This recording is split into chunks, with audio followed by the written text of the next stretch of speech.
పూరా local. Domestic investments లో చూస్తే ఈరోజు భారతదేశంలోనే ఆంధ్ర రాష్ట్రం నంబర్ 1 ఉంది. 16% డొమెస్టిక్ ఇన్వెస్ట్మెంట్స్ లో ఆంధ్ర రాష్ట్రానికి వస్తూ జరిగింది. దాంట్లో భాగంగా TCS, LG, NTPC green, ఆసిలర్ Mittal, BPCL, Reliance, renew power లాంటి సంస్థలు ఈరోజు ఆంధ్ర రాష్ట్రంలో పెట్టుబడులు పెట్టడానికి ముందుకు వచ్చినాయి. డబుల్ ఇంజిన్ సర్కార్ ఉంది కనుకనే విశాఖ స్టీల్ ప్లాంట్ కాపాడుకోగలం, రైల్వే జోన్స్ సాధించాం. అంతేకాకుండా భోగాపురం ఎయిర్పోర్ట్ పనులు కూడా వేగవంతంగా ఈరోజు జరుగుతున్నాయి. మీరు చూస్తే ప్రజాప్రభుత్వం ఏర్పడిన తర్వాత ఒక పెన్షన్లోనే భారతదేశంలో ఏ రాష్ట్రం ఇవ్వని విధంగా మేము ఇస్తున్నాం. వృద్ధులకి 1000 రూపాయలు పెంచాం, వికలాంగులకి 3000 రూపాయలు పెంచాం.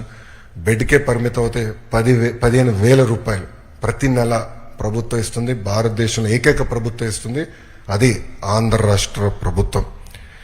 ఇంతేకాకుండా భారతదేశంలో ఎక్కడ లేని విధంగా 203 అన్న క్యాంటీన్లు ప్రజాప్రభుత్వం తిరిగి ప్రారంభించి ఈరోజు నడిపిస్తుంది. గౌరవ ముఖ్యమంత్రి గారు ఇప్పుడే చెప్పారు, ఆగస్టు 15 నుంచి ఉచిత బస్ విధానం కూడా మేము అమలు చేస్తున్నాం. దీపం పథకం ద్వారా ఇప్పటికీ 2 కోట్ల గ్యాస్ సిలిండర్లు ఉచితంగా ప్రజాప్రభుత్వం తెలుగింటి ఆడబడుచులకి అందజేస్తాం కూడా జరిగింది. దాంట్లో కొన్ని సవరణలు తీసుకొచ్చి ఏకంగా ఆ డబ్బులు డైరెక్ట్గా మహిళల అకౌంట్లో కూడా వేయాలని ఒక నిర్ణయం కూడా ప్రభుత్వం తీసుకుంటాం జరిగింది.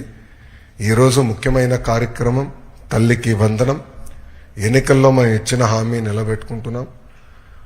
ఆనాడు చాలా స్పష్టంగా ఎంతమంది పిల్లలుంటే అంతమంది పిల్లలకి తల్లికి వందనం ఇస్తానని హామీ ఇచ్చాం.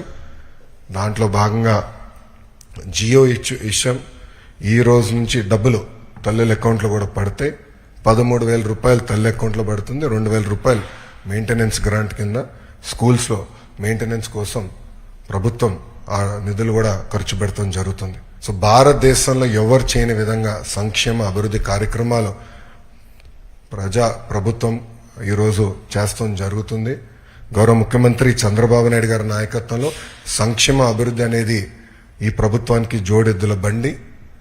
మాకు చాలా క్లియర్ మ్యాండేట్ ఇచ్చారు. 2 మీరు తీసుకెళ్ళాలి. ఒక పక్కన ఉద్యోగాలు, ఉపాధి, అభివృద్ధితో పాటు సంక్షేమం కూడా చేస్తూ ప్రజలు ఏ ఆస్తి అయితే ఈ కూటమిని 94% సీట్లు ఇచ్చి గెలిపించారో ఆ ఆశని మనం నిలబెట్టుకోవాల్సిన బాధ్యత, నెరవేర్చాల్సిన బాధ్యత మా పైన ఉందని కేబినెట్ మీటింగ్లో కూడా గౌరవ ముఖ్యమంత్రి గారు చెప్తాం జరిగింది. సో ఈ తల్లికి వందనం కింద దాదాపు 60% కుటుంబాలలో 2 కన్నా ఎక్కువ మంది పిల్లలు ఉండటం జరుగుతుంది. సో వాళ్ళకి 2 ఉంటే 26,000, 3 ఉంటే దేర్ ఆఫ్ డబ్బులు వస్తాయి.